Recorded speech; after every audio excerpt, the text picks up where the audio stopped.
जय हिंद साथियों। आज मैं आप लोगों के लिए लाया हूं इकोनॉमिक्स यानी अर्थशास्त्र के 20 मोस्ट वीबीआई ऑब्जेक्टिव प्रश्न। यदि आपको आईए में फर्स्ट करना हो तो इन प्रश्नों को ज़रूर एक बार देख लें। इसी तरह का सभी वीडियो पाने के लिए मेरे चैनल को सब्सक्राइब करें, लाइक करें और वीडियो को अपने दोस्तों में ज़रूर शेयर करें। आपका पहला प्रश्न है, माइक्रोज जिसका अर्थ होता है छोटा, निम्न में से कौन सा शब्द है? आपके ऑप्शंस हैं अरबी, ग्रीक, जर्मन, अंग्रेजी। आपका सही उत्तर है ऑप्शन नंबर बी, ग्रीक।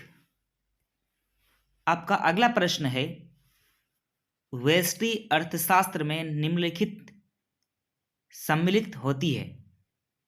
व्यष्टि अर्थशास्त्र में सम्मिलित होती है।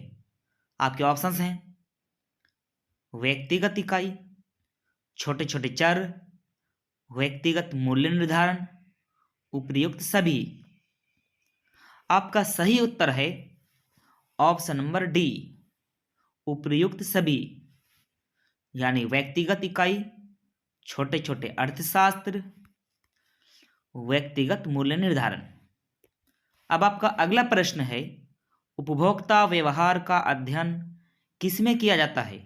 आपके ऑप्शंस हैं सूक्ष्म अर्थशास्त्र में, आय विश्लेषण में, समष्टि अर्थशास्त्र में, उपर्युक्त में से कोई नहीं। आपका सही उत्तर है ऑप्शन नंबर ए, सूक्ष्म अर्थशास्त्र में। अब आपका अगला प्रश्न है, व्यष्टि अर्थशास्त्र के अंतर्गत निम्न में से किसका अध्ययन किया जाता है? आपके ऑप्शंस हैं व्यक्तिगत इकाई, आर्थिक समग्र, राष्ट्रीय आय या उपर्युक्त में से कोई नहीं। इस प्रश्न का सही उत्तर है ऑप्शन नंबर ए, व्यक्तिगत इकाई। आपका अगला सवाल है, समष्टि अर्थशास्त्र के अंतर्गत निम्न में से किसका अध्ययन किया जाता है? राष्ट्रीय आय, पूर्ण रोजगार, कुल उत्पादन, उपर्युक्त सभी। इस प्रश्न का सही उत्तर है ऑप्शन नंबर डी, उपर्युक्त सभी, यानी राष्ट्रीय आय, पूर्ण रोजगार, कुल उत्पादन। इसका सही सभी आंसर है। अब आपका अगला प्रश्न है, व्यष्टि अर्थशास्त्र की शाखाएं कौन सी हैं? आपके ऑप्शंस हैं वस्तु कीमत निर्धारण, साधन कीमत निर्धारण, आर्थिक कल्याण या उपर्युक्त सभी। इस प्रश्न का सही उत्तर है ऑप्शन नंबर डी, उपर्युक्त सभी। वस्तु कीमत निर्धारण, साधन कीमत निर्धारण और आर्थिक कल्याण, ये सभी आंसर हैं। अब आपका अगला प्रश्न है, उत्पादन के निम्न में से कौन से साधन हैं? आपके ऑप्शंस हैं भूमि, श्रम, पूंजी या उपर्युक्त सभी। इस प्रश्न का सही उत्तर है ऑप्शन नंबर डी, उपर्युक्त सभी, यानी भूमि, श्रम, पूंजी, ये तीनों के तीनों उत्पादन के साधन हैं। अब आपका अगला प्रश्न है, आर्थिक क्रियाओं के अध्ययन के संदर्भ में अर्थशास्त्र को दो शाखाओं व्यष्टि और समष्टि में निम्न में से किसने विभाजित किया था? आपके ऑप्शंस हैं मार्शल, रिकार्डो, रैगनर, फ्रिश, इनमें से कोई नहीं। इस प्रश्न का सही उत्तर है ऑप्शन नंबर सी, रैगनर, फ्रिश। अब आपका अगला प्रश्न है, किसने कहा कि अर्थशास्त्र धन का विज्ञान है? आपके ऑप्शंस हैं Marshall, Robbins, Adam Smith, J K Mehta. इस प्रश्न का सही उत्तर है option number C, Adam Smith. अब आपका अगला प्रश्न है, निम्न में से कौन सी आर्थिक क्रियाएं अर्थशास्त्र की अध्ययन सामग्री के अंतर्गत सम्मिलित होती है? आपके ऑप्शंस हैं, असीमित आवश्यकताओं से जुड़ी आर्थिक क्रियाएं, सीमित साधनों से जुड़ी आर्थिक क्रियाएं, ए और बी दोनों, या उपयुक्त में से कोई नहीं। इस प्रश्न का सही उत्तर है ऑप्शन नंबर सी, ए और बी दोनों, यानी असीमित आवश्यकताओं से जुड़ी आर्थिक क्रियाएं और सीमित साधनों से जुड़ी आर्थिक क्रियाएं। अब आपका 11वां प्रश्न है, अर्थशास्त्र के जनक कौन हैं? आपके ऑप्शंस हैं, JB Say, Malthus, Adam Smith, या जॉन रॉबिन्सन। इस प्रश्न का सही उत्तर है option number C, Adam Smith.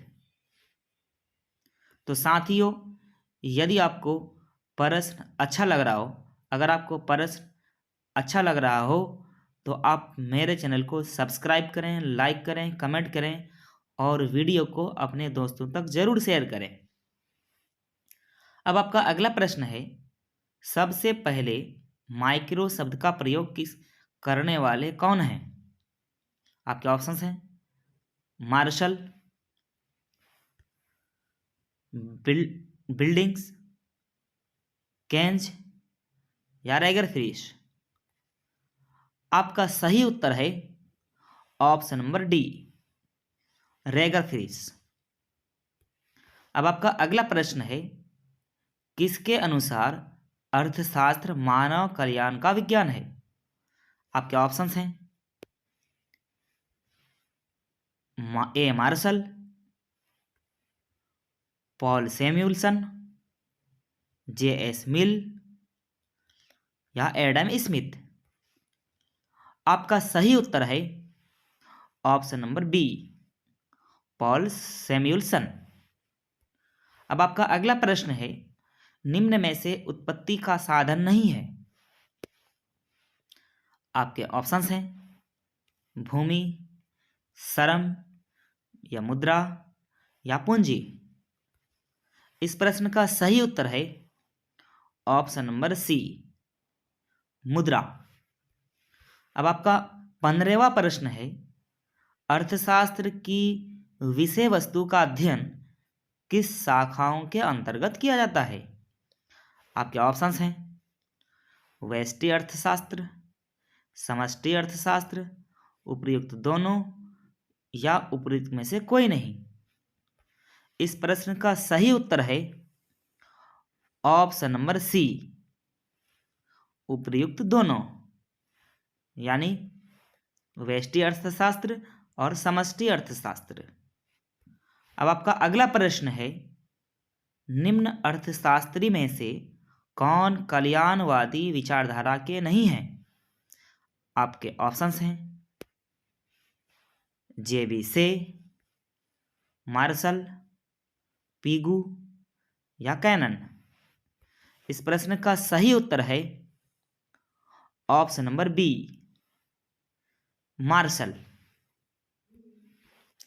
अब आपका अगला प्रश्न है, किसने कहा अर्थशास्त्र कभी वास्तविक विज्ञान होता है और कभी आदर्श विज्ञान? आपके ऑप्शंस हैं, मार्शल, फ्रेडमैन, कीन्स, या इनमें से कोई नहीं। इस प्रश्न का सही उत्तर है ऑप्शन नंबर बी, फ्रेडमैन।